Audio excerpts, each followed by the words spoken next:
hacer, en realidad son 3 temas, pero son bastante largos. Vamos a empezar con los 2, creo que también después lo haremos directo al de mañana después de su tutoría. Creo que va a ser la tercera parte, porque es muy amplio el tema, es bastante largo. Ya, pues vamos a empezar con la disyuntiva. En esta parte vamos a hablar de estos títulos. Tenemos primero lo que es la anatomía, que es importante. ¿Por qué? Porque el páncreas es un órgano retroperitoneal y se encuentra, como dice, descansa sobre la L1 y L2, es por eso que de ahí depende el dolor, por eso que el dolor se irradia hacia la espalda, ¿no? Y tiene relaciones vasculares con el tronco celíaco, la vena superior, y depende mucho si está comprometida la vena mesenterico superior para ver si es resecable o no cuando hay un tumor de páncreas. Luego tenemos ¿cuál es la definición? La definición vendría a ser que es una enfermedad inflamatoria de inicio rápido que causa un dolor abdominal intenso y disfunción de múltiples órganos que puede conducir a necrosis pancreática y falla miocardial. Y la mortalidad varía de 1 a 5%, ¿no? Dependiendo de los factores de riesgo de la población.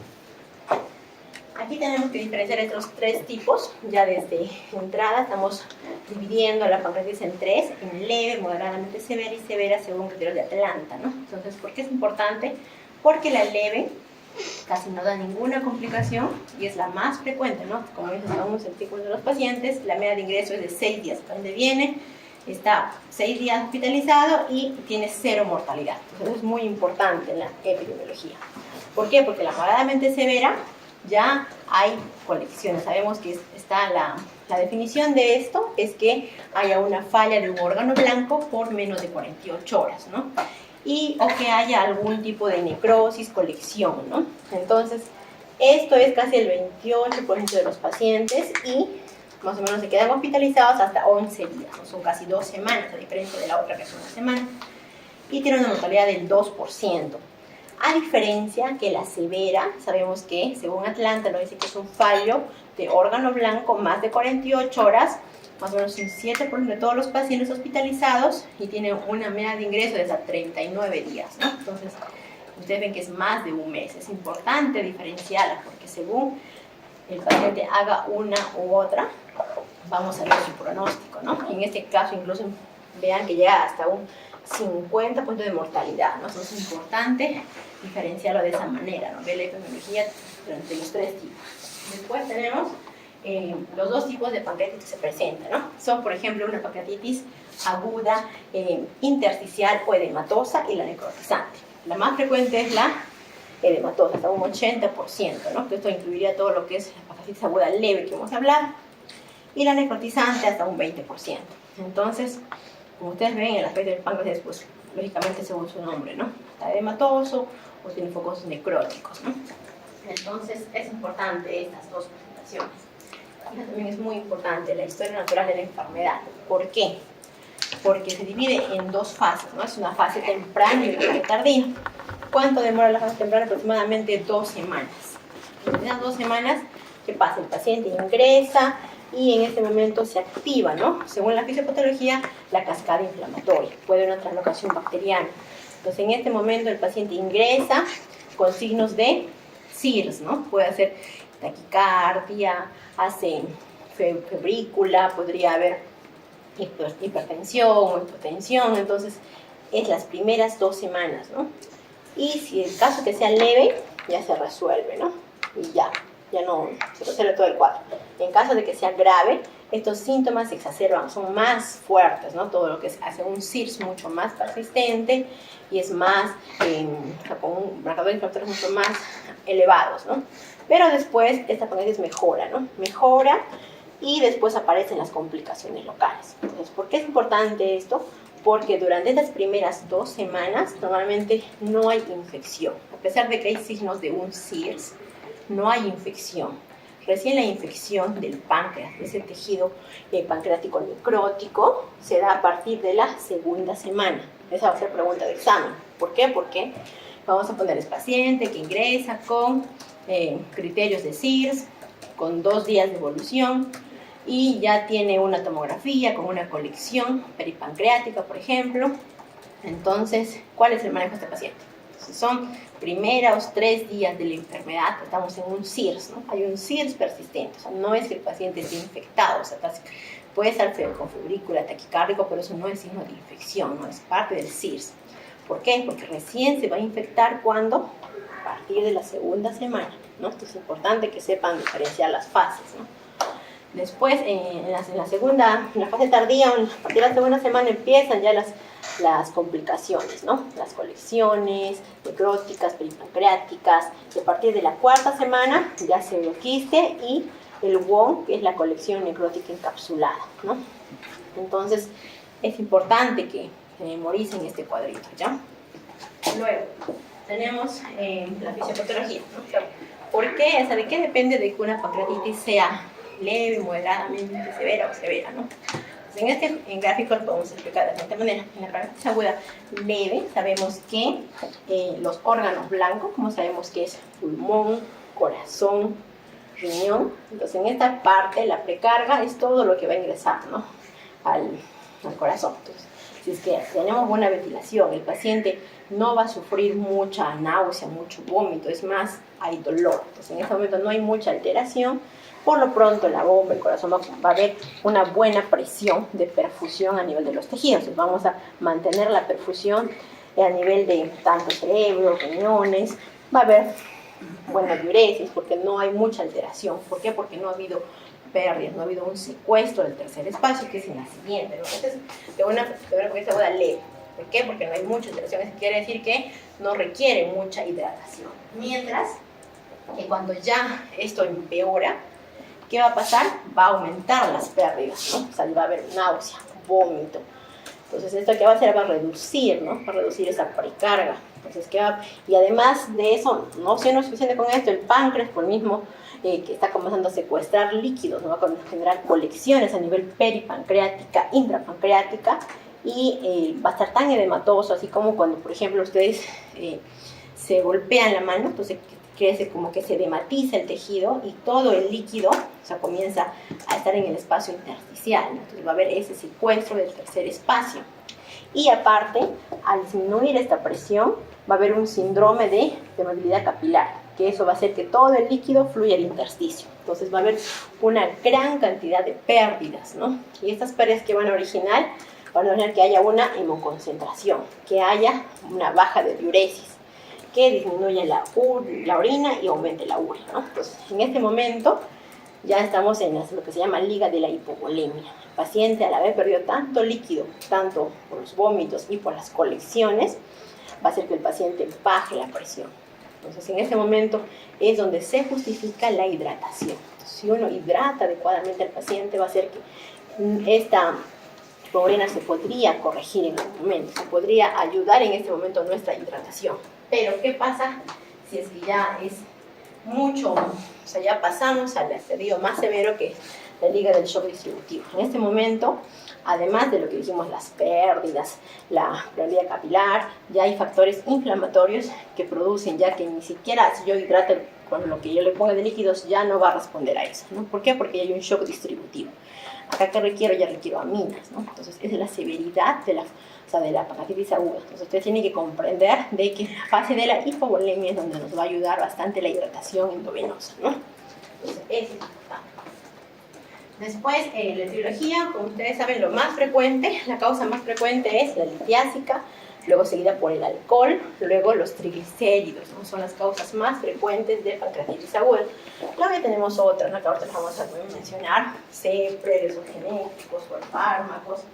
Por ejemplo, acá tenemos la causa obstructiva, ya dijimos, ¿no? La más frecuente es biliar.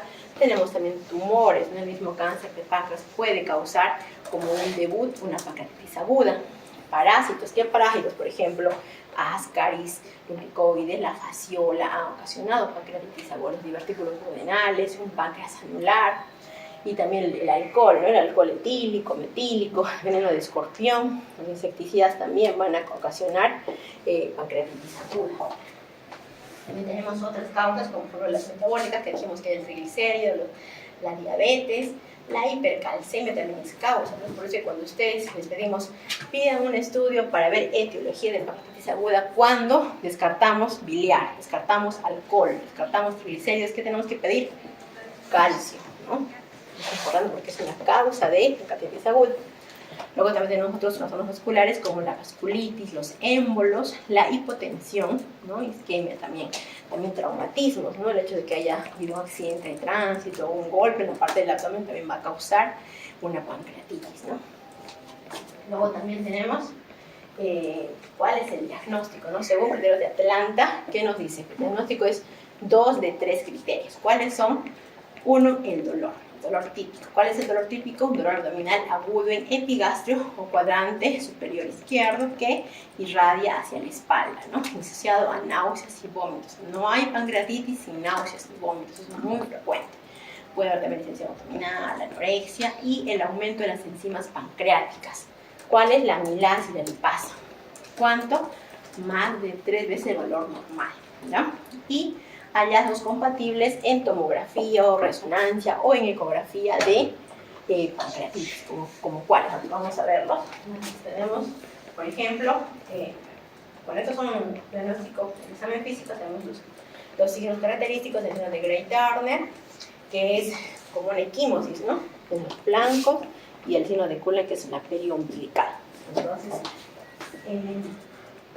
esto es el diagnóstico por imágenes. En la ecografía, ¿qué es lo que podemos ver? Podemos ver un edema y aumento del tamaño pancreático. Entonces, debe hacer en todos los pacientes con pancreatitis aguda al ingreso, ¿no? ¿Por qué? Porque detecta el origen litiásico y va a descartar que haya signos de obstrucción de la vía biliar. Porque hay pancreatitis, ¿cuándo? ¿Cuándo más frecuente? O sea, tanto cuando se pasa esos pequeños cálculos de la vesícula, ese barro biliar, por todo el colédoco, o cuando están sobre la vesícula. O sea, esos dos tipos de pancreatitis aguda biliar, cuando están microliquesis en el colédoco y cuando hay cálculos en la vesícula. Entonces, si uno descarta estos signos, también nos tiene que dar a pensar en otras etiologías, ¿no? Entonces, eso nos va a ayudar. Luego la tomografía, que es la técnica de elección, que está indicada en casos de duda diagnóstica o en casos de que se esté complicando el paciente, ¿no? ¿Cuándo debe realizarse? Como dice acá, a partir de los 3 a 5 días para valorar la presencia y extensión de la necrosis y detectar la existencia de complicaciones locales, ¿no? Y la resonancia también se utiliza en forma de colangioresonancia, que tiene muy buena sensibilidad para la detección de la coledocolitiasis, ¿no? Pero también se puede tomar una resonancia magnética de páncreas. ¿Cuándo? Por ejemplo, cuando hay complicaciones, como vamos a verlas después, más que todo complicaciones de más de 4 semanas, que es el quiste pancreático, y la colección necrótica encapsulada. En este caso nos ayuda a diferenciarlas mejor. O sea, ¿cuál tiene un contenido más líquido o un contenido más necrótico, ¿no? Nos va a ayudar a diferenciar. Y luego tenemos cómo definimos, ¿no? Nuevamente acá lo que ya había comentado inicialmente, cuando decimos qué tipo de pancreatitis es, según utilizando, ¿no? Este score de Marshall modificado, donde nos habla cuando decimos que un órgano está haciendo falla, cuando tiene más de 2 puntos. Eso quiere decir, digo que hay una falla respiratoria cuando el PAFI está entre 201 y 300. Pero siempre ustedes que tengan pacientes con pancreatitis aguda tienen que pedir un AGA, ¿no? Para poder determinar ese valor. Luego, cuando la creatinina está más de 1.9, también es otro criterio de falla orgánica. O cuando la presión arterial sistólica está menos de 90 y no responde, como dice, a los fluidos, ¿no? En este caso es un signo de una falla orgánica. Entonces, cuando hay cuando no hay una complicación local, o sea, no hay colecciones peripancreáticas, o no hay líquido y no hay falla de órgano, que es leve. Cuando hay una falla de un órgano, menos de 48 horas, o una complicación local, es moderadamente severa. ¿Y cuándo es severa? Cuando hay falla de un órgano más de 48 horas, ¿no? Con o sin colecciones o complicaciones locales, ¿no? Entonces, esa es una pregunta, ¿no? Bastante típica de los exámenes teóricos prácticos. Les van a preguntar cuál es la clasificación de la pancreatitis aguda. Les tienen que decir eso. Esa es la clasificación que más utilizamos. Hay otra que también usan en la UCI, pero esta es la que nosotros más utilizamos. Entonces, ¿por qué es importante esto? Porque cuando hay el páncreas se inflama de manera importante, activa el CIRS, ¿no? Sabemos que el CIRS se activa, ¿no? ¿Qué consiste el CIRS? A ver, ¿alguien me puede decir? Frecuencia cardíaca, temperatura, vean su historia. Entonces, si está alterado, eso es muy, o sea, cuando hay inflamación local importante, un 30% hace un CIRS y de esto un 50% hace un fallo orgánico. ¿Cuáles son los fallos orgánicos? Dijimos pulmón, corazón y riñón. Ahí están los valores de cada uno de ellos. Entonces, ¿por qué es importante? Porque cuando hay un fallo orgánico transitorio, la mortalidad mide en cuánto es, de un 10%. Pero cuando es un fallo orgánico persistente es hasta de un 50%, ¿no? Entonces, ¿qué quiere decir eso? Que ustedes tienen que saber determinar, ¿no? Inicialmente en los pacientes, calcular todo, o sea, pedirles su AGA, medir la presión, pedir función renal para que puedan determinar esto, porque según esto nos va a decir el manejo final del paciente y su pronóstico. Luego, ¿cuáles son los hallazgos característicos clínicos asociados a un curso severo? ¿Cuándo deben sospechar ustedes que un paciente puede ir mal, se va a complicar? Uno, cuando el paciente es mayor de 55 años, cuando el paciente es obeso, un IMC más de 30, cuando hay alteración de conciencia, cuando tienen comorbilidades, ¿no? Diabetes, hipertensión, también hace sospechar que puede ir a un curso severo. Cuando hay un CIRS, ¿no? Ahí está el CIRS, ¿así? ¿Cómo se define? Como 2 o más de los siguientes criterios, ¿no? Frecuencia cardíaca más de 90, frecuencia respiratoria más de 20, la temperatura más de 38, menos de 36, leucocitosis más de 12.000 o leucopenia menos de 4.000, ¿no? Entonces, en este caso, si ustedes tienen estas características del paciente, tienen que ir sospechando de que el paciente va a ir mal.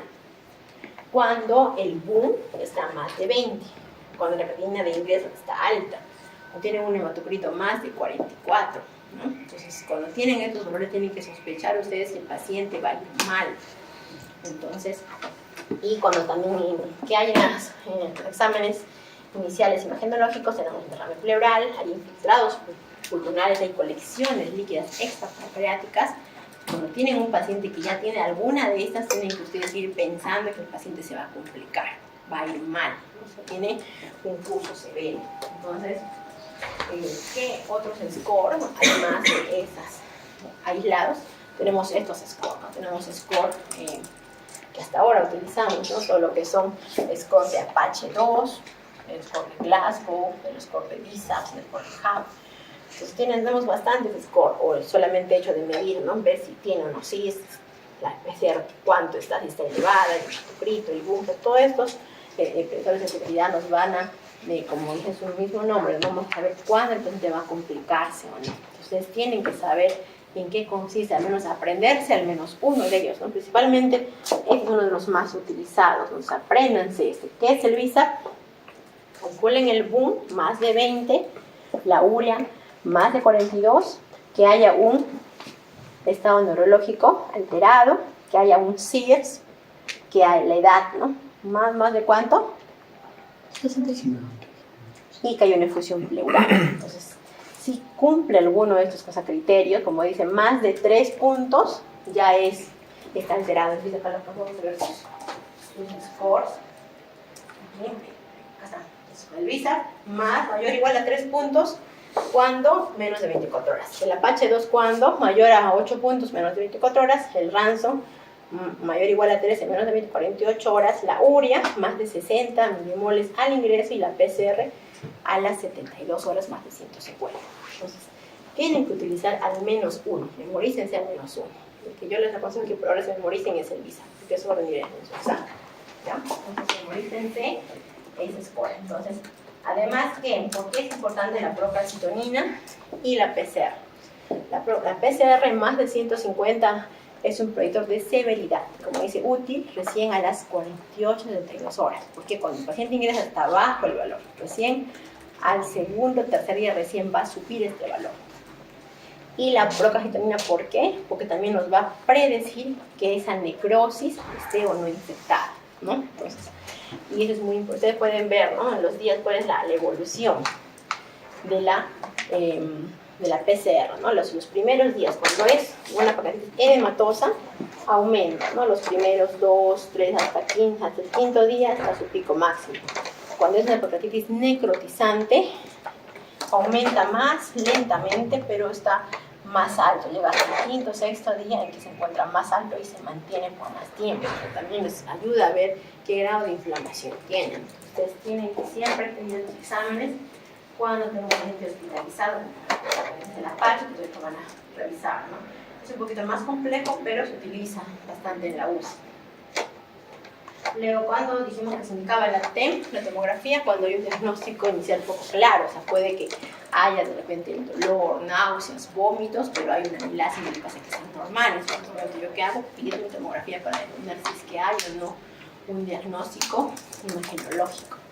Cuando el paciente tiene predictores de severidad, o sea, ya veo que está yendo mal, ya está con CIRS, también podemos pedirlo. Cuando no va bien en el manejo conservador, tiene un deterioro clínico, ¿no? Y cuando recién pedirla, eso sí, tienen que memorizarse recién desde las 72 horas. ¿Por qué? Porque antes no va a haber una alteración no adecuada, o sea, va a ser como que no está alterado, van a pensar que no ha habido daño, ¿no? Pues tienen que pedirlo siempre, desde que inicia el dolor más intenso, esperar 3 hasta 4 días, ¿no? Y la resonancia magnética es mejor detectando que necrosis, ¿no? Solo si la tomografía no es concluyente, el paciente tiene una insuficiencia renal aguda o si le toca el contraste, ¿no? Y también es otra indicación, ¿no? Según una guía de gastroenterología americana del año 2024, que dicen que todos los pacientes mayores de 40 años en quienes no esté establecida la causa de la pancreatitis, hay que considerar cáncer de páncreas. Entonces, si ustedes tienen un paciente mayor de 40 años y no saben por qué ha hecho la pancreatitis, no es alcohólico, no tiene cálculos, no tiene triglicéridos altos, no tiene el calcio elevado, ¿qué tienen que hacer? Pedir una tomografía, ¿no? Entonces tienen que pedir. ¿Por qué? Porque puede ser un debut o un cáncer de páncreas. Luego, ¿cómo clasificamos la severidad? Según la tomografía, ¿no? Según este score, ¿no? Sabemos, ya todos conocen esto, ¿no? Lo de Baltasar, ¿no? Cuando decimos que es un Baltasar A, cuando el páncreas está normal. Cuando es B, cuando hay un agrandamiento difuso, lo que le llaman que está el páncreas un poquito engrosado, hematoso, ¿no? Un poco rechonchito.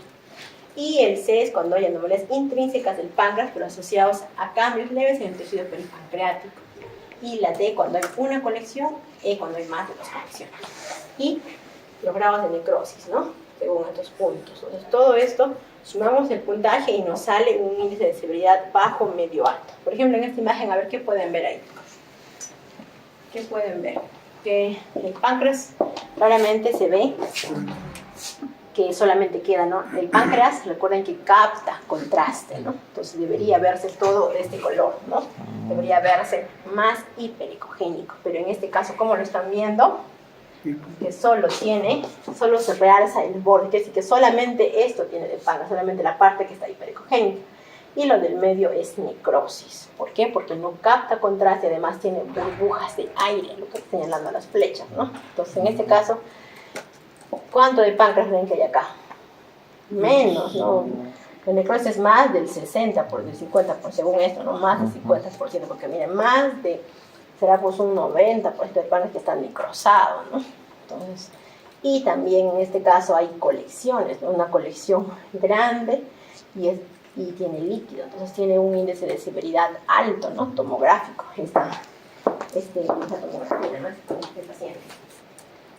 Entonces, es importante reconocer, ¿no? Saber cuáles son las complicaciones de la pancreatitis aguda y depende mucho de qué, de la forma y la cápsula, ¿no? El tiempo de evolución, hay edema o necrosis. Entonces, sabemos que en una pancreatitis aguda edematosa, normalmente puede haber las primeras 4 semanas colecciones líquidas agudas peripancreáticas, que si es que persisten más de 4 semanas se llaman pseudoquiste pancreático.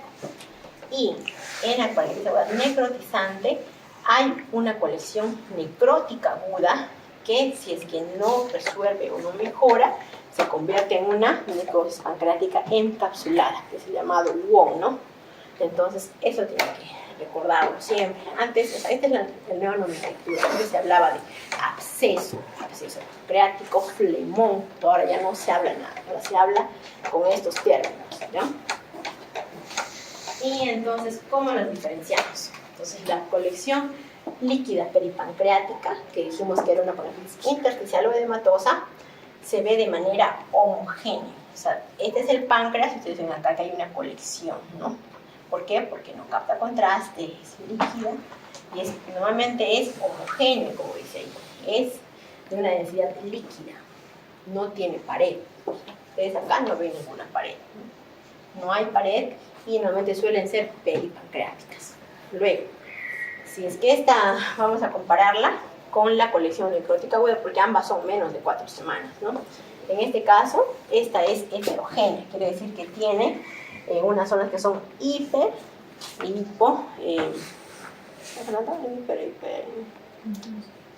no, intenso es cuando es resonancia. Denso. Entonces es hiperdenso que en la tomografía. Entonces en este caso hay zonas pues, heterogéneas, que son tanto hipo e hiperdensas, ¿no? Entonces acá se ve así. Y acá tampoco tiene pared, ¿no? Y acá, a diferencia de esta, es pancreática y peripa dentro del páncreas o alrededor del páncreas, ¿no? Entonces, tiene diferencia de estas dos, ¿no? Y con el eje pancreático, que es la evolución de este, va a seguir siendo homogéneo, va a seguir siendo solo líquido, no una densidad completamente líquida. Acá ya hay pared, tiene su pared, se ven acá, tiene una pared. Y están fuera del páncreas, porque recuerden que es la evolución de este, ¿no? Entonces, en este caso, la necrosis encapsulada sigue siendo heterogénea, con densidades tanto líquidas y no líquidas. Acá ya tiene pared, acá no había pared, acá ya tiene una pared definida y sigue siendo pues intra y peripancreática, ¿no? Entonces, esas son las diferencias de ambas, ¿ya? Se tienen que memorizar. Entonces, por ejemplo, en esta, a ver, ¿qué creen que es? Lo que está señalando las flechas. Acá ustedes ven una tomografía, ven su páncreas y acá hay algo. Y ahí también lo pueden ver. A ver. ¿Sí? Andrea, ¿qué es? ¿Qué tipo de...? Es una colección líquida. Es líquida, ¿no? ¿Por qué? Porque es homogénea, está peripancreática, no es pared. ¿Y esta otra? ¿Por qué decimos que era necrótica? Porque es heterogénea, ¿no? Y no tiene pared. ¿Y por qué se ve que este pancreático? Porque es homogéneo y tiene pared. Entonces también tienen que saber diferenciarlas, porque también para hacer preguntas de su examen. Va a poner una imagen y ustedes tienen que identificar qué tipo de... es una necrosis, es una colección. Tienen que saber diferencias. Y por último esta, ¿no? Esta es una necrosis encapsulada. ¿Por qué? Porque tiene pared, ¿no? La pared está definida, tiene aire adentro y está intrapancreática, ¿no? Dentro del páncreas. Entonces, ¿qué es importante? ¿No? ¿Cuál es el manejo de la pancreatitis aguda y por qué es importante tener estos 3 pilares, ¿no? Tanto la fluidoterapia, la analgesia y el soporte nutricional. Entonces, ¿por qué es importante la fluidoterapia? Porque en este momento hay que poner en un balance, ¿no? Si uno, recuerden que si ustedes dan mucho líquido, hidratan demasiado, ¿qué va a pasar con sus pulmoncitos? Se va a congestionar, ¿no? Va a ser una congestión pulmonar. Pero ¿qué pasa si ustedes hidratan un poquito más? El riñón se va a beneficiar, ¿no? Porque va a contener más diuresis. Entonces hay que tener en cuenta en una balanza de esos dos. ¿Por qué? Porque si es un paciente, imagínense, cardíaco, no pueden hidratar de la misma manera, ¿no? Que si fuera un paciente renal. Tienen que tratar de ver que ambos hay un equilibrio en el manejo de pacientes cardíacos y renales. No es lo mismo hidratar a un paciente que no tiene ninguna patología a que tenga una de estas dos. Entonces, vamos a hablar de lo que es, primero, hidratación. En hidratación es importante recordar que hablamos de horas doradas, que son las primeras 72 horas de la enfermedad. ¿Por qué? En las primeras horas hay que manejar de manera adecuada la hidratación, porque si lo hacemos de esa manera va a ir a un buen pronóstico el paciente. Y cuando decimos que es el día 0, cuando el día que empezó el dolor más intenso, se dijo ya, hace 2 días me empezó el dolor intenso, entonces ese es el día 0. ¿Ya? Entonces ustedes tienen que, de ese día tienen que contar 1 o 2 días para ver cuáles son las horas doradas, ¿ya? Es importante. Después tenemos con qué vamos a hidratar y por qué. Entonces, la hidratación tiene sus objetivos. Uno es compensar la pérdida de fluidos, las náuseas, los vómitos, mantener la perfusión del tejido pancreático. O sea, recuerden que igual que el cerebro, perfusión del tejido pancreático es el tiempo, es hora. tienen que estar fundiendo bien el tejido pancreático para que no tengamos tantas necrosis, ¿no? Prevenir la hipercoagulación y ser rápido, ¿no? Hidratar entre las primeras 24 horas y debe ser una hidratación moderada. Ha habido muchas revisiones acerca de esto, ha habido estudios donde han comparado, ¿no? Hidratar enérgicamente de manera moderada o no hidratar tanto, ¿no? Entonces, al final, ¿cuál es la conclusión de todo eso? Que debe ser moderada la hidratación. ¿Y cómo? La hidratación la debemos hacer con cristaloides. Igual, aquí han comparado tanto el Ringer lactato como el suero salino. Entonces, ¿qué se ha visto? Que el Ringer lactato, el beneficio era que daba menos inflamación, o sea, menos CIRS, la PCR no tan alta, y el suero salino lo que tenía de negativo era que hacía más acidosis hiperclorínica, ¿no? Pero ambos, como dice, igual gravedad y complicaciones locales y sistémicas, ¿no? Tanto como estadía hospitalaria y la mortalidad. Entonces, hasta este momento, ¿cuál es el que estaría ganando? El lactato, ¿no? El Ringer lactato. Entonces, ya lo que tienen que hacer ustedes, cuando tengan una pancreatitis aguda leve, que sabemos por definición que no hay complicaciones, no hay secuestro de líquidos, requiere un bajo requerimiento de líquidos. A contrario a lo que es la severa o moderadamente severa, ya hay complicaciones locales. Entonces ya hay falla de órganos blancos, ya hay secuestro de líquidos, hay hemoconcentración, un flujo urinario bajo. En este caso, que requiere un moderado requerimiento de líquidos. Moderado, ya. Eso de hacerlo de manera enérgica o de manera abundante ya no lo sé. Entonces, este es un resumen que le hice de lo que es una guía de salud del manejo de la pancreatitis aguda, ¿no? Puede que si dan examen para salud, puede que les pregunten esto, ¿no? Pues en este caso, ¿qué es lo que indica, ¿no? Cuando el paciente está en shock o deshidratado, se debe dar un bolo, ¿no? 10 mililitros por kilo en bolos. Digamos, ¿cuánto pesas? ¿Cuántos kilos estás pesando? ¿Cuánto pesas? 70, por ahí debe ser más o menos. De 80. Entonces, si digamos, tú vinieras por emergencia con una pancreatitis aguda, ¿cuándo tienen que colocarte un bolo de cuánto? 800.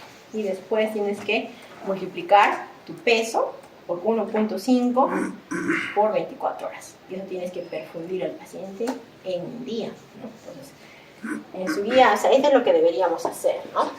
Y en la guía de salud nos dice este monto, ¿no? 150 a 600, más o menos, mililitros por hora. Y si es que no estuviera deshidratado, ¿cuánto es menos? No lo explicar. Entonces, ustedes, ¿por qué hidratan y cómo controlan? Controlan con estos objetivos. No tienen objetivos clínicos, tienen que hacer que la frecuencia cardíaca baje, mantengan una buena presión arterial media y una buena diuresis, ¿no? Si ustedes han colocado su lactato Ringer y se dan cuenta de que el paciente no orina, tiene mucha sed, entonces, ¿qué tienen que hacer? Tienen que aumentar, darle un bolito más de lactato de Ringer, podría ser, ¿no? Entonces, ¿qué otros objetivos bioquímicos tienen? Que el hematocrito baje, ¿no? Menos de 44, que baje la urea, que baje la creatinina. O también pueden tener objetivos invasivos, que la presión venosa central también tiene que mantenerse en esos rangos, ¿no? Entonces, la hidratación es dinámica. Ustedes tienen que valorar, ¿no? Según como el paciente vaya evolucionando, tienen que aumentar el líquido o disminuir. Entonces, este es un resumen del estudio Waterfall, que es un estudio a nivel multicéntrico, randomizado, doble ciego, donde se ha comprobado de que el paciente que está hipovolémico sí o sí tiene que hacer su bolo durante 2 horas y después la perfusión a 1.5 mililitros kilo hora. Después, a las 12 horas, ustedes tienen que evaluar, ¿no? Si el paciente ya se encuentra con menos dolor, no que no haya, que haya menos dolor, como dice, menos de 5/10 del dolor, y que esté en condiciones de comer. Entonces, en ese momento, ustedes van a ver la volemia. ¿Cuándo van a sospechar de que haya una sobrecarga de fluidos? Bueno, tengan al menos uno de esos 3 criterios, ¿no? Ahí, como dice, tiene el criterio 1, que haya una evidencia hemodinámica, ¿no? Que haya, por ejemplo, una insuficiencia cardíaca, haya ecocardiografía, haya congestión pulmonar. Ahí tienen que comenzar a bajar la hidratación, ¿no? Cuando haya síntomas de insuficiencia cardíaca y disnea, o que haya edema, crepitantes, esos son signos de sobrecarga de fluidos. Cuando dicen que está hipovolémico el paciente, cuando tiene una creatinina elevada, un hematocrit alto, ya lo que habíamos mencionado, ¿no? Una creatinina, urea también altas, la presión arterial media que esté menos de 90 o signos de deshidratación. La gente me dice, tengo sed.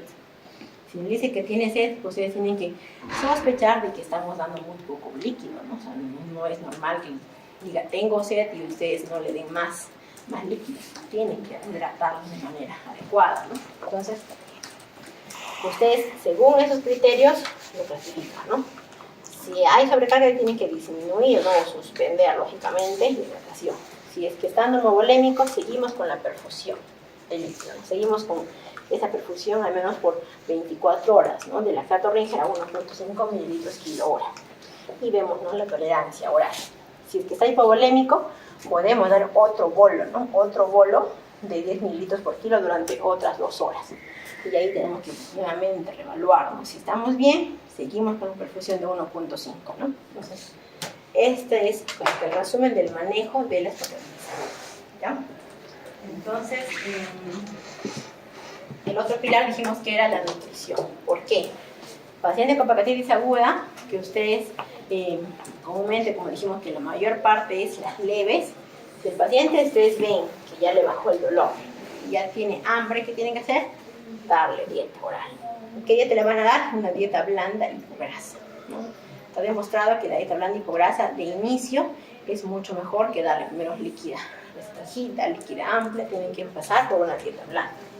Si el paciente no tiene buena tolerancia oral, recién ustedes se plantean la posibilidad de una sonda, ¿no? Nasogástrica o nasoyunal.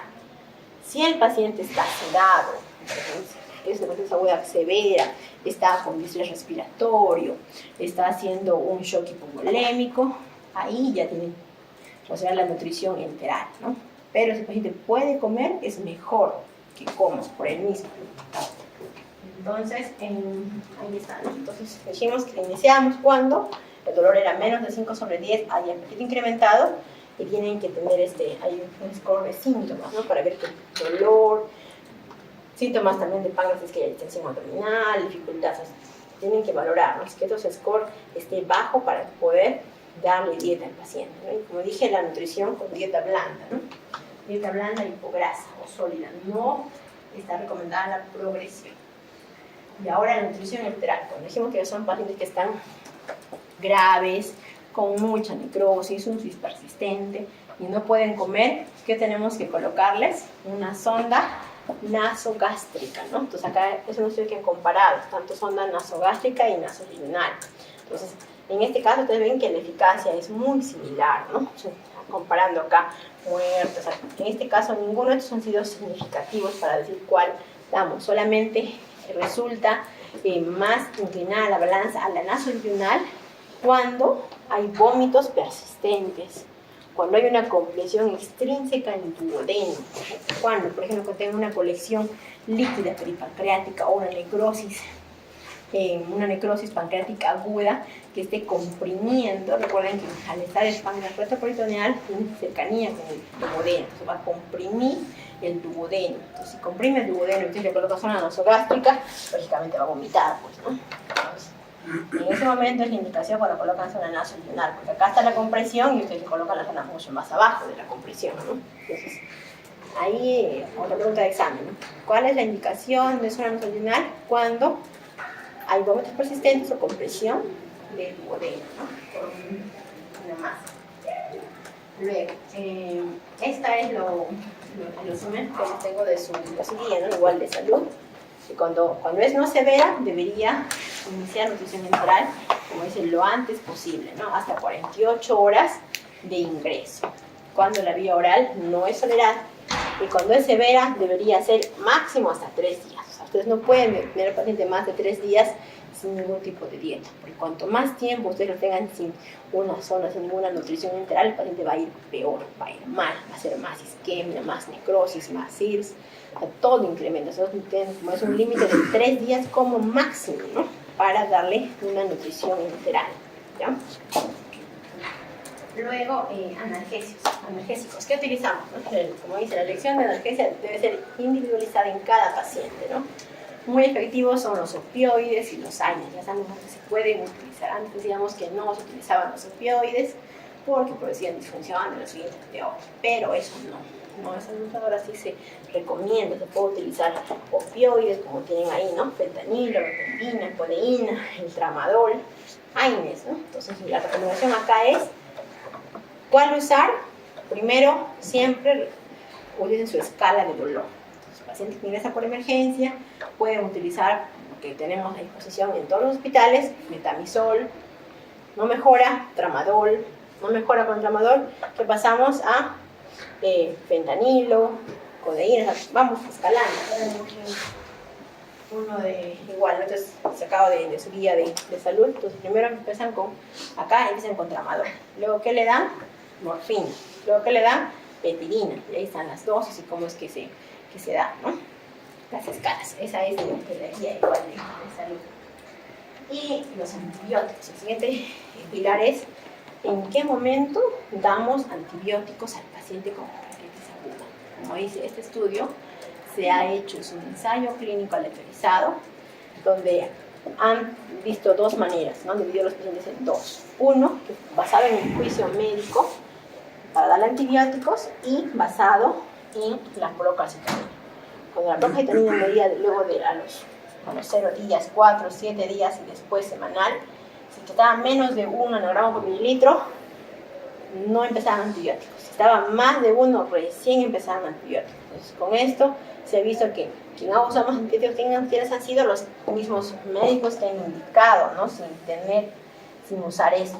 Cuando se usa la procalcitonina puede haber una indicación menor de antibióticos y han visto que en ambos hacen infecciones similares, la mortalidad y efectos adversos han sido similares. Entonces, ¿qué es mejor? Dar antibióticos basado en un protocolo de procalcitonina. Es mejor para el paciente, no guiarse de uno mismo, sino de dentro de exámenes que nos van a ayudar a poder determinar si quiere o no los antibióticos. Entonces, nuevamente para recordarles, ¿no? Entonces, de 100 hepatitis agudas, 10 van a ser colecciones líquidas peripancreáticas. Y la mayoría va a ser ninguna complicación local. De estos, 17 van a ser necrosis pancreática o de la grasa peripancreática. ¿Y cuándo se van a infectar? 4. Pues son poquitos. Los que realmente van a infección son pocos. Pues ustedes tienen que filtrarlos de manera adecuada, ¿no? Para que no vayan a estar dando antibióticos a todo el mundo. Por eso que se dice que en pacientes con hepatitis aguda no está recomendado el antibiótico profiláctico, ¿no? Entonces también es importante esto, ¿no? Cuando se infecta la necrosis pancreática, como dicen, hasta un 20% de los pacientes con hepatitis aguda tienen hasta ADN de los bacilos gram negativos en sangre en la primera semana. O sea, esa primera semana ya empieza la translocación bacteriana, ¿no? Y recién se coloniza a partir de la segunda semana, ¿no? El tejido desvitalizado, o sea, ese páncreas necrótico muerto es el que se coloniza de las bacterias. Y recién hay una infección clínica, ¿no? Y es infrecuente, o sea, es bien raro que haya infección en un paciente que no tenga necrosis, ¿no? Por eso las infecciones se dan en pacientes con pancreatitis con necrosis, colecciones necróticas encapsuladas o colecciones necróticas agudas, ¿no? Como pueden ver en esta imagen, ¿no? En esta imagen ustedes pueden ver la pared, ven acá un tejido heterogéneo, necrosis, ¿no? Porque esa es una colección necrótica. Entonces, por ejemplo, de 0 a 4 semanas, ¿qué va a pasar con ese? Ustedes ven que dijimos que 0 a 4 semanas es una colección necrótica aguda. Más de 4 semanas es encapsulado, ¿no? Entonces, de 0 a 4 semanas, ¿cuál es el manejo? Si el paciente se encuentra con signos de infección, que cuáles pueden ser, ahorita los vamos a determinar.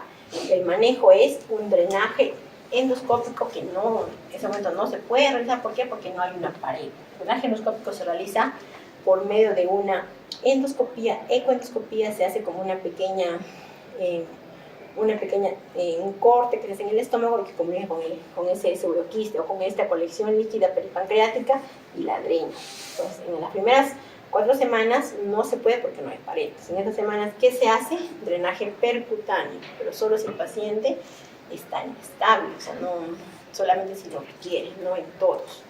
Porque puede ser que ese paciente tenga esa necrosis pero no tiene ningún síntoma, entonces no tienen por qué drenar.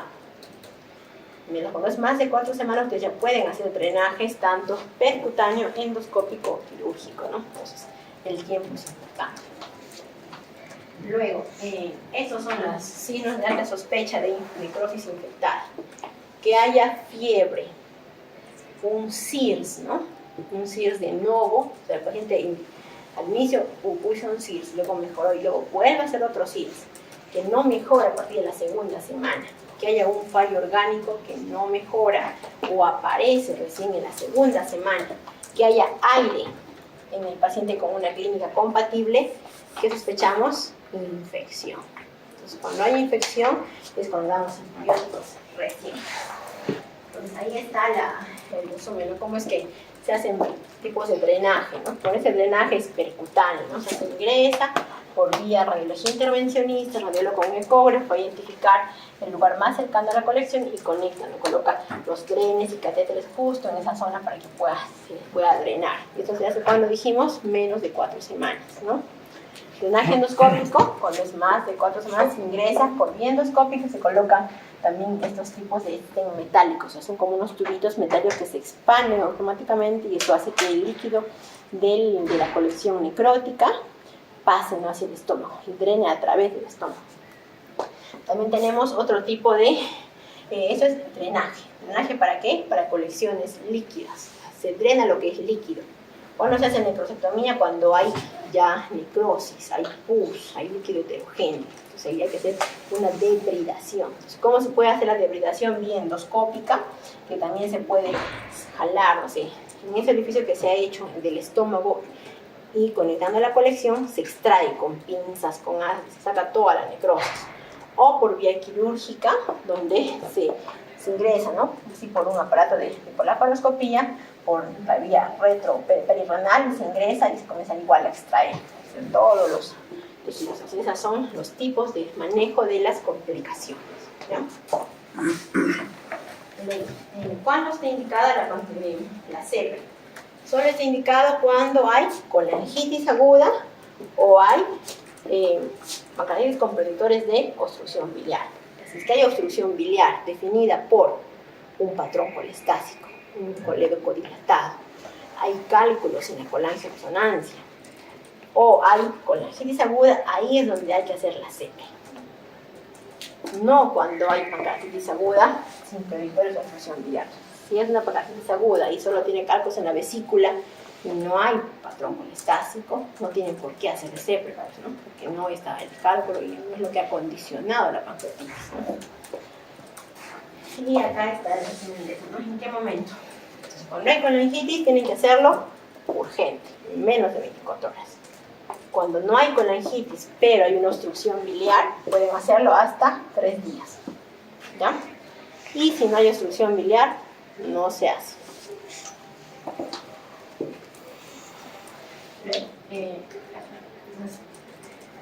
Como conclusiones serían esas, ¿no? Dijimos, ¿cómo se hace la hidratación? Dijimos, si se está en hipovolemia, 10 en bola y se pasa a 1.5 kilogramos kilo hora. Se puede utilizar opiáceos o AINES, también en nivel de la COX-2. Casi epidural no utilizamos mucho en nuestro medio. La dieta oral, cuando el paciente ya sea capaz de comer, si no tolera la nutrición enteral, ¿no? Por sonda nasogástrica y solo desayunar cuando hay una estenosis duodenal, ¿no? La CEPRE, dijimos, hay colangitis aguda. La procalcitonina nos va a ayudar a decidir cuándo administrar antibióticos, cuándo sospechar infección de necrosis, si la inflamación o fallo multiorgánico de nuevo a partir de la segunda semana, ¿no? En caso de que no mejora en ese tiempo. Y comenzar antibióticos seguido de siempre de un drenaje percutáneo o endoscópico. ¿Por qué? Porque ya no es suficiente solo el antibiótico, o sea, ya está la necrosis infectada, es una colección como purulenta, ¿no? Entonces, si ustedes no drenan, no va a mejorar el paciente. Y bueno, si no mejora eso, vamos a necrosectomía endoscópica, ¿no? O quirúrgica. Entonces, teniendo en cuenta eso, vamos a hacer nuestro casito clínico. Ya, a ver, ¿puedes leer por favor el casito clínico? Varón de 54 años que acude a urgencias por dolor abdominal epigástrico de instalación brusca en las últimas 24 horas, irradiado en cinturón, con vómitos asociados, sin fiebre termometrada ni tiritona. Escalofríos. Sin antecedentes de interés, salvo cólicos biliares de repetición, pendiente de colecistectomía electiva por parte de cirugía general. No toma medicación a diario. La exploración, presión arterial en 160-100, frecuencia cardíaca en 100, frecuencia respiratoria 14, buen nivel de conciencia, orientado y colaborador. Auscultación cardíaca normal, salvo mínimos crepitantes en ambas bases. Abdomen blando, doloroso en epigastrio con defensa voluntaria, sin peritonismo, marfil negativo, Blamber negativo, sin edemas de miembros inferiores. Entonces, memoricen los valores para también las preguntas. Continúa. En urgencias se realizan varias pruebas complementarias. La radiografía de tórax, mínimo derrame pleural bilateral, analítica de orina, seguimiento de lo normal, analítica de sangre, a destacar leucocitos en 16.000, creatinina en 1.2, urea en 60, amilasa en 1200, lactato hidrogenas entre 360, AST 120, LT 144, bilirubina totales 1.2 y PCR en 12. La ecografía abdominal normal salvo páncreas, edematoso con líquido libre en flancos, microlitesis de vesícula biliar, paredes de vesícula adelgazadas, Malfic ecográfico negativo, vía biliar no dilatada. Entonces ya igual, memoricen esos valores. Ya, pues ahí viene la primera pregunta. Ya, entonces, a ver. Léela, por favor. Con la información disponible, ¿cuál de las siguientes opciones consideraría como correcta? Estamos ante una pancreatitis aguda, BISAP 2 a la llegada. Se debería ingresar al paciente en dieta absoluta al menos 72 horas y solicitar de forma sistemática una tomografía computerizada de abdomen a las 48 a 72 horas. B. Estamos ante una pancreatitis aguda, BISAP 2 a la llegada. Se debería ingresar al paciente en dieta absoluta, reiniciando la dieta lo antes posible y asociando a antibiótico-terapia de amplio espectro por datos analíticos de colangitis aguda asociada. C. Estamos ante una sospecha de cólico biliar complicado con reacción pancreática asociada, por lo que se realizaría al ingreso una colangioresonancia magnética. D. Estamos ante una pancreatitis aguda, BISAP 3 a la llegada. Se debería ingresar al paciente en dieta absoluta el menor tiempo posible y según evolución clínico-analítico se optaría por realizar una tomografía computerizada a las 72 horas del inicio del cuadro. Ya, pues ahí la clave es el BISAP, ¿no? ¿Qué BISAP tiene? A ver, recordemos BISAP.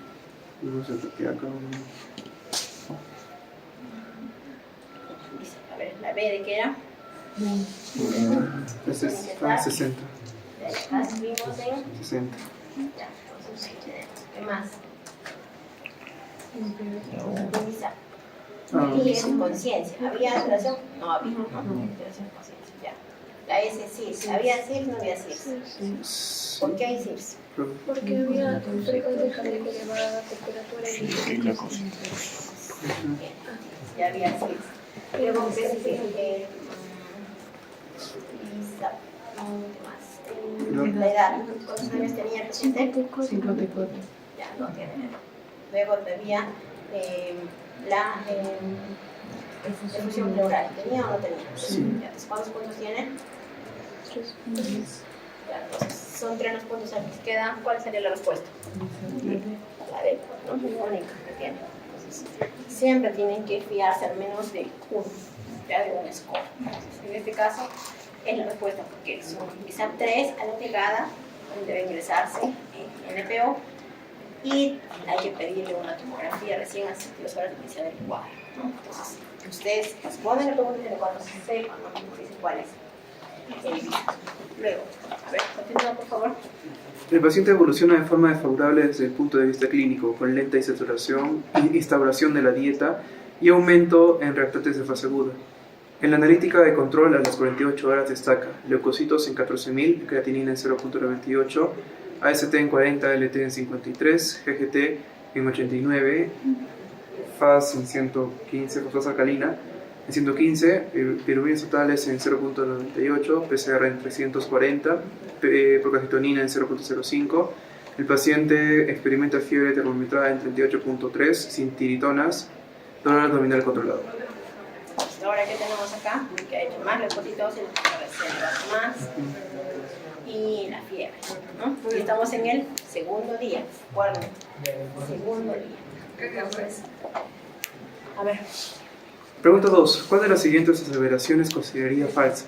Extraería hemocultivos en el momento de la fiebre y descartaría otros focos plausibles, como radiografía de tórax, urocultivo y revisión de vías periféricas para descartar flebitis. B. Dado mala evolución de la pancreatitis y aparición de fiebre, solicitaría una tomografía de abdomen preferente. C. Mantendría dieta oral y no la retiraría salvo aparición de síntomas obstructivos. D. Dado que estamos ante una pancreatitis aguda de origen biliar con evolución tórpida, comentaría caso con unidad de endoscopías para la realización de la CEPRE precoz. ¿Cuál creen que es la respuesta? ¿Por qué? ¿Por qué no requiere CEPRE? Porque Dijimos que la CEPRE está indicada en cuando hay colangitis. ¿Tiene colangitis? ¿Por qué no tiene?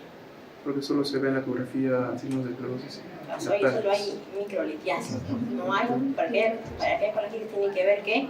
Dilatación, colero. Tiene que ver también. Hay sí leucocitosis, hay presas relevadas, pero no hay tampoco un patrón colestático, no hay dilatación de litiasis. No es una colangitis. La respuesta es esa, es falsa, ¿no? Entonces, sí habría, ¿qué es lo que se hace? Como un paciente que hace fiebre en el segundo día de enfermedad, hay que pedir hemocultivos. Buscamos otros focos, radioflectoras, cultivos. ¿Por qué? Porque dijimos que el páncreas no se infecta en una semana, ¿no? Se tiene que ver con el páncreas no se infecta. Recién a partir de la segunda semana puede empezar en una infección de páncreas, ¿no?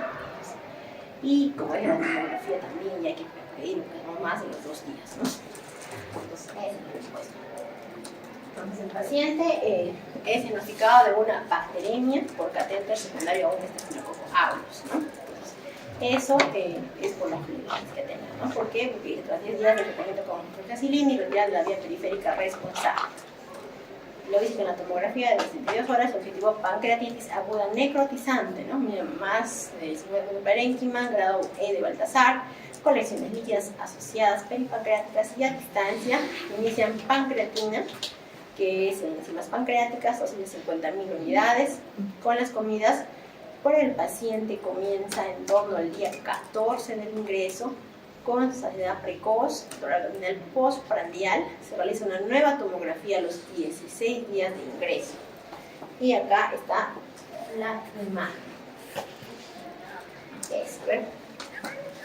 ¿Qué les parece esa imagen? ¿Cruces? Hicimos el día 16, ¿no? Estamos menos de 4 semanas. Pueden ser solo 2 cosas.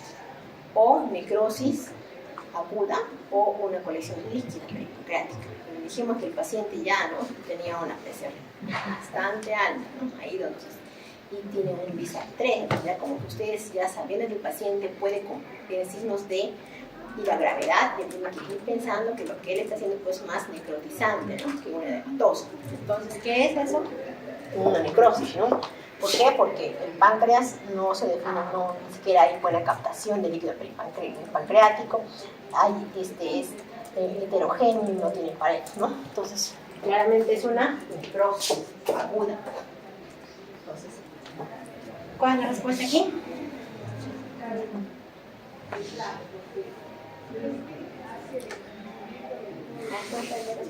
Sí, estamos ante una colección aguda necrótica que está causando un síndrome compresivo sobre haces intestinales, por lo que nos decantaríamos por un drenaje mínimamente invasivo. B. Estamos ante un pseudoquiste estéril, por lo que no tiene indicación de drenaje. C. Estamos ante una colección aguda peripancreática fluida que mide más de 6 centímetros, por lo que porque está indicado drenaje mínimamente invasivo. D. Estamos ante un WON que está causando un síndrome compresivo sobre haces intestinales, por lo que estaría indicada una necrosectomía quirúrgica como primera elección. ¿Cuál es la respuesta? ¿No? Siempre recuerden los días. 16 días, colección necrótica aguda, ¿no? Entonces, y el paciente está teniendo, como dice acá, los náuseas, vómitos, ansiedad precoz. ¿Por qué? Porque está comprimiendo, ¿no? Entonces, ¿qué hace con el paciente? Se hace un drenaje percutáneo, ¿no? Y se deja un líquido seroso, no purulento, que se envió a microbiología sin aislar ningún germen. O sea, es bien raro que se logre aislar gérmenes de las necrosis. Bien raro. Muy difícil hacerlo. ¿Por qué? Porque es que son colecciones contaminadas, no es fácil de aislar. O sea, ahí está, se pueden ver ahí, ¿no? El drenaje percutáneo que se ha realizado, ¿no? Este es el tren y se ha colocado acá, en el páncreas, ¿no? Y de ahí ha drenado toda esa colección. Después, bueno. El paciente evoluciona de forma favorable durante los siguientes 10 días. Es dado de alta por mejoría clínica con práctica normalización de los reactantes de fase aguda y con tolerancia oral completa.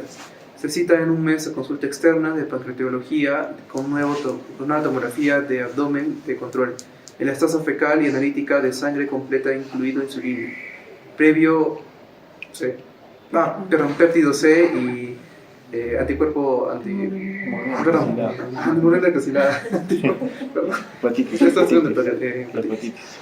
No obstante, el paciente acude nuevamente al servicio de urgencias 5 días después por vómitos de intolerancia oral. Se realiza una tomografía abdominal observando lo siguiente. ¿Qué observas? Una imagen heterogénea, pero parece haber una cápsula arriba. Tiene, ¿no? Tiene pared. Tiene pared y esta parte es aire, ¿no? Aire y líquido. Tiene. Pero esta parte se ve homogénea, ¿no? No se ve heterogénea esa parte, pero hay líquido. Entonces, y esta es imagen, mira, este paciente, como dice, no ha estado bien, se fue de alta y al mes le han encontrado esto recién, ¿no? ¿Por qué? Porque viene, ¿no? Después con náuseas y vómitos. Entonces, ¿qué están pensando? Que según esa tomografía, y teniendo en cuenta que la tomografía previa, dice el alta, realizada 6 días antes de su ingreso, no habían estos hallazgos, ¿qué prueba complementaria realizaría al paciente una vez ingresado?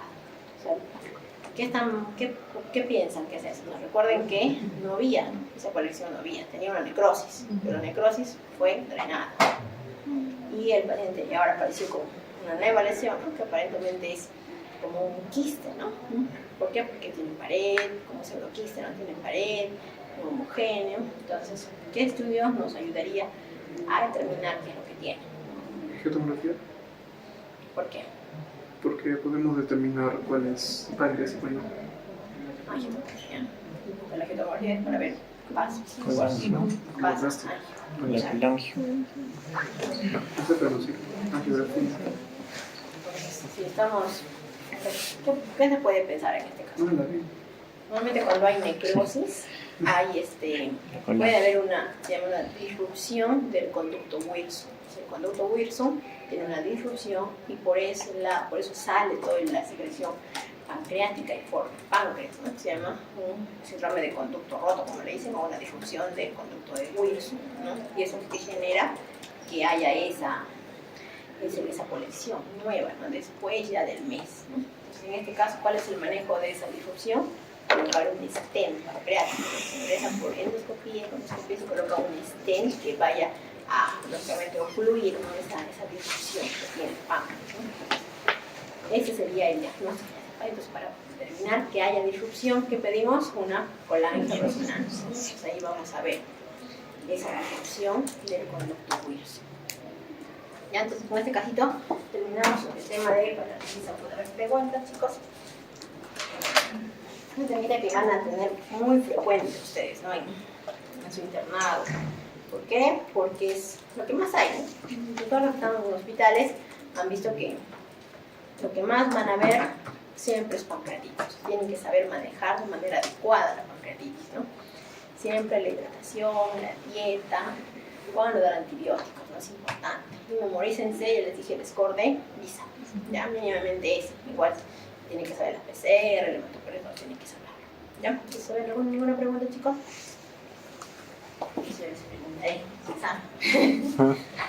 No. Entonces vamos a la parálisis crónica. Pues acá vamos a primero hablar de la parálisis crónica. Es un síndrome fibroinflamatorio patológico del páncreas en individuos con factores de riesgo genéticos, ambientales o de otro tipo.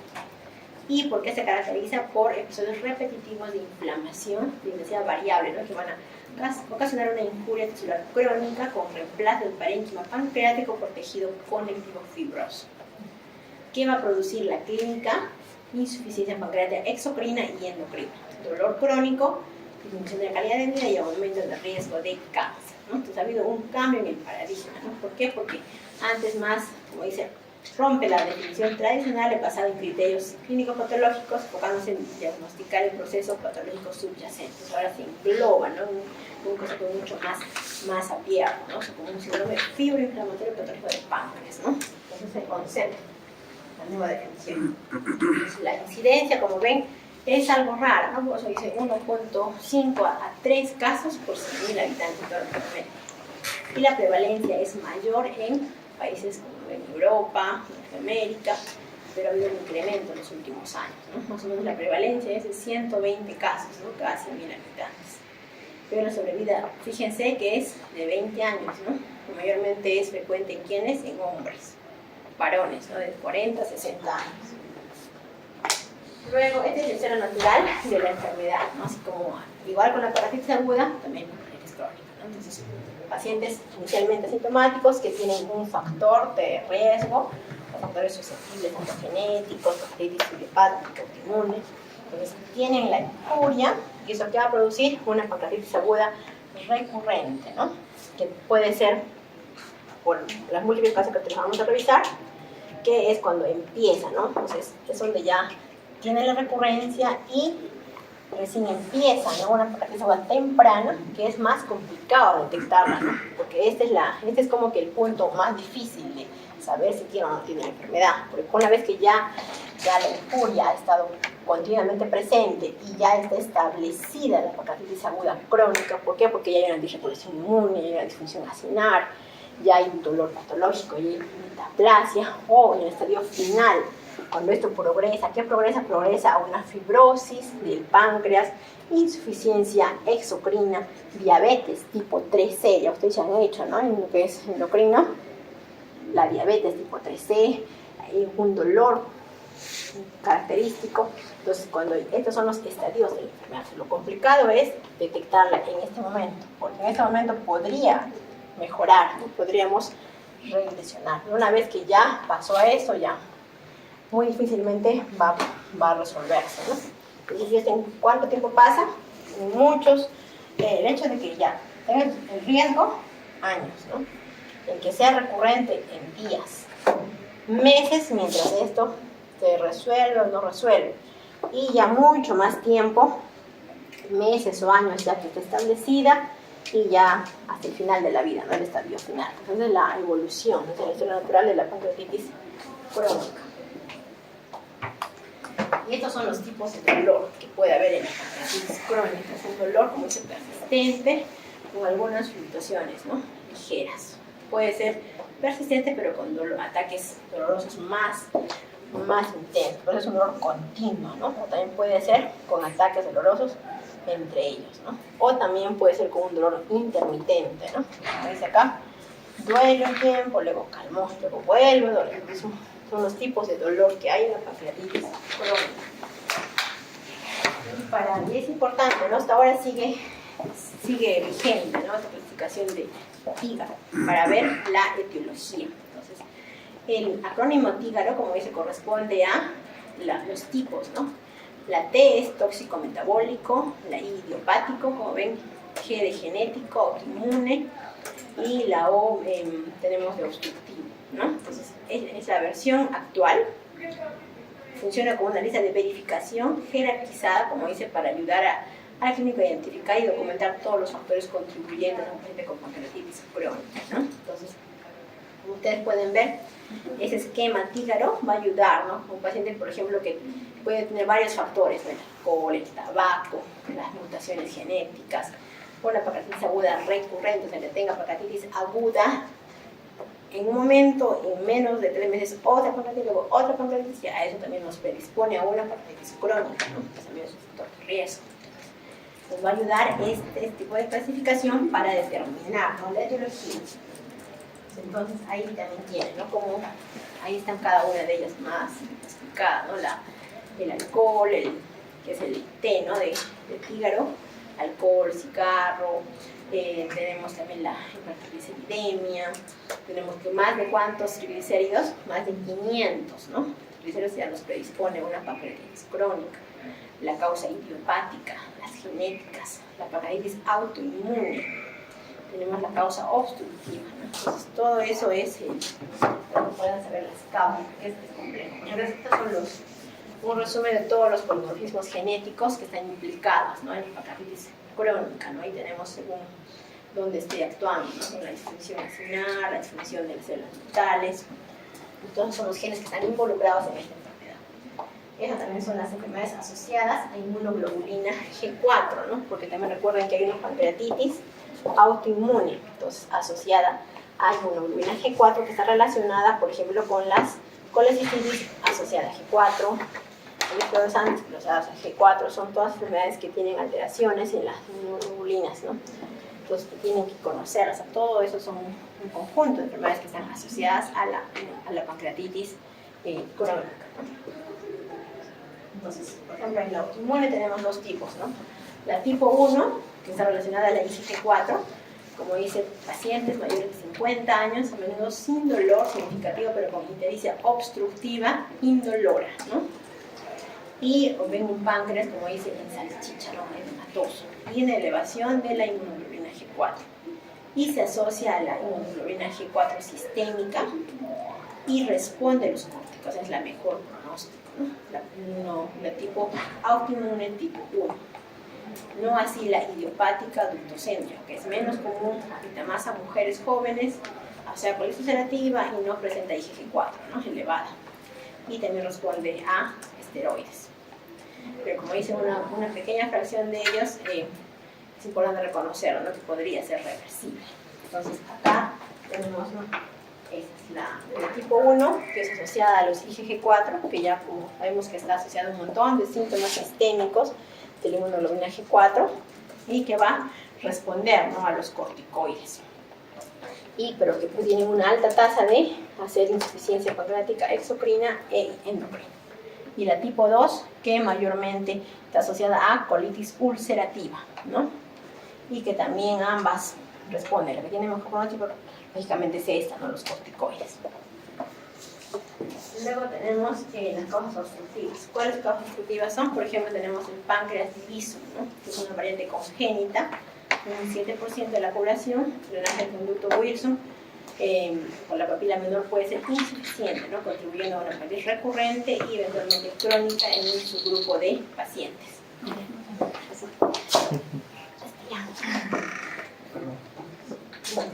Entonces, ese es un tipo, también una causa obstructiva de pancreatitis crónica. Tenemos la estenosis ductal benigna, ¿no?, por ejemplo, traumas pancreáticos, pancreatitis necrotizante previa con estenosis, o las secuelas de un quiste pancreático, pueden ocasionar dilatación ductal y pancreatitis aguda, ¿no? Luego también los tumores o lesiones obstructivas, ¿no?, el ampuloma, ¿no?, las lesiones ampulares, duodenales, cáncer de páncreas pueden también obstruir el conducto pancreático y pueden simular una pancreatitis crónica, ¿no? Entonces, como dice, la obstrucción prolongada del conducto pancreático principal puede llevar a cambios crónicos fibroinflamatorios, ¿no? Y esto se puede manejar con ¿qué?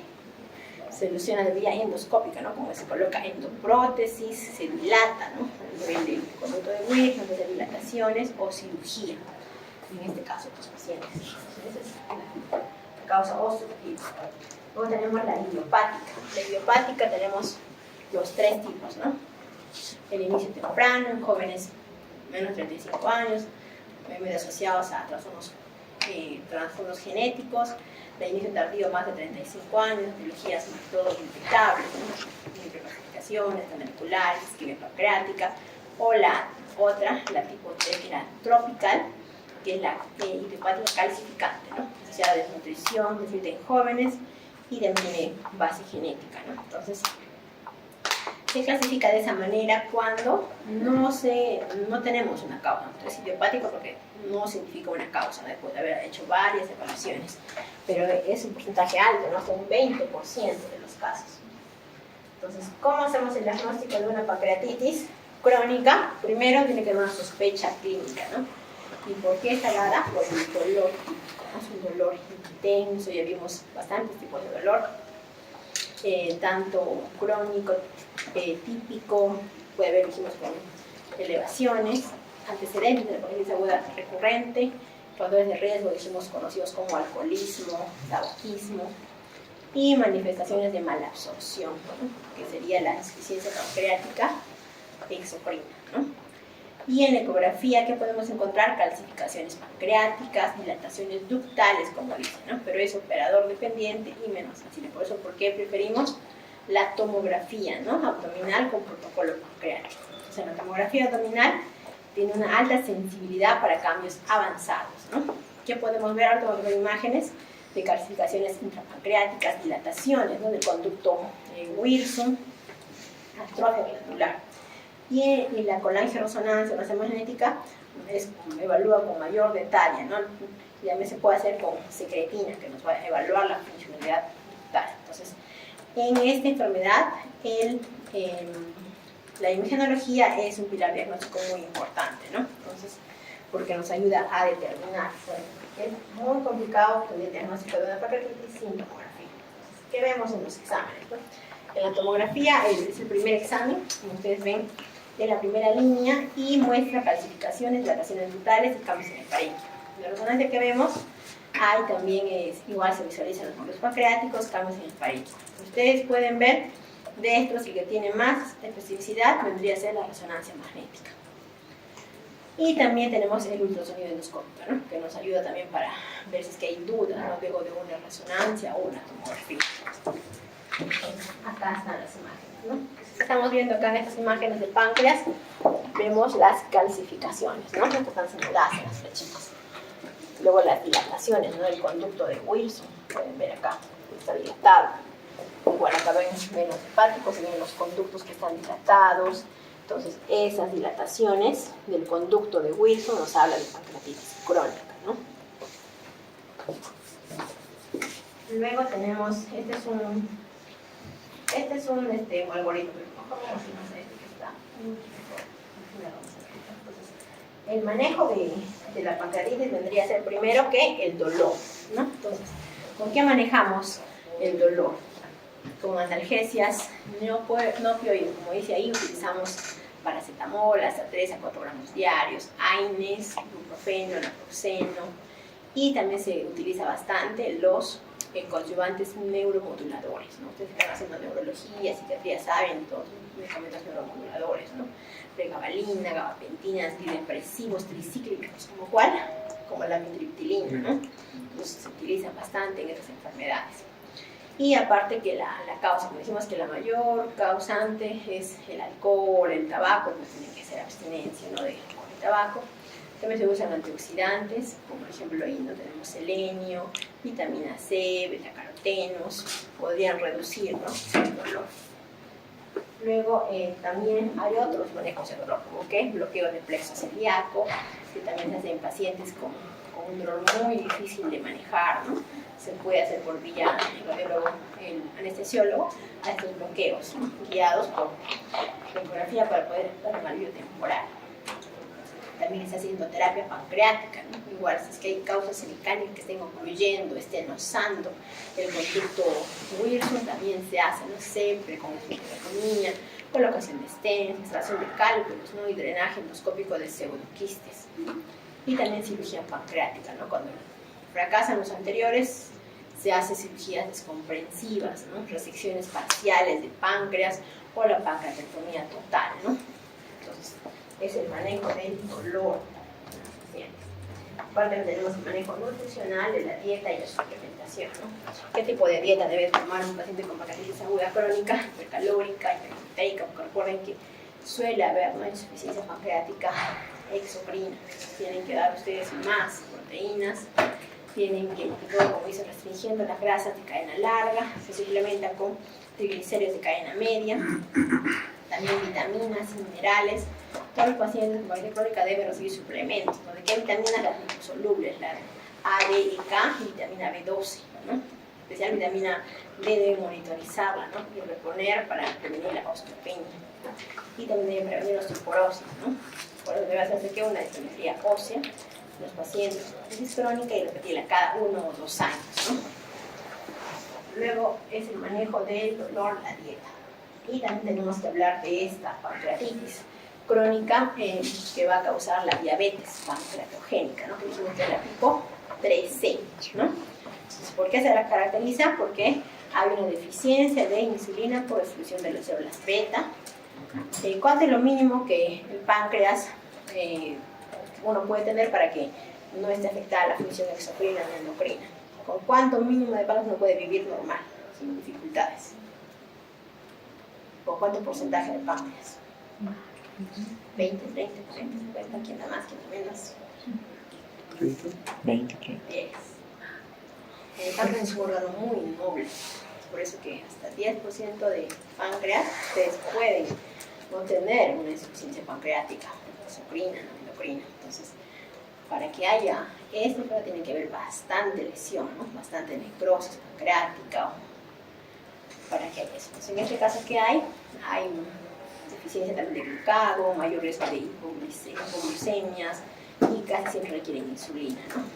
Y el monitoreo debe ser pues, un periódico de la glucosa.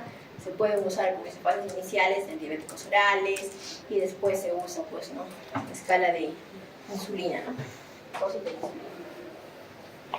Y estas son las complicaciones de la pancreatitis crónica, ¿no? ¿Qué puede dar una pancreatitis crónica? Puede dar los, o sea, como dijimos igual, ¿no? Del conducto Wilson hay una disrupción, se forma un pseudoquiste, ¿no? Un quiste pancreático, una fístula, que puede hasta una acitis pancreática.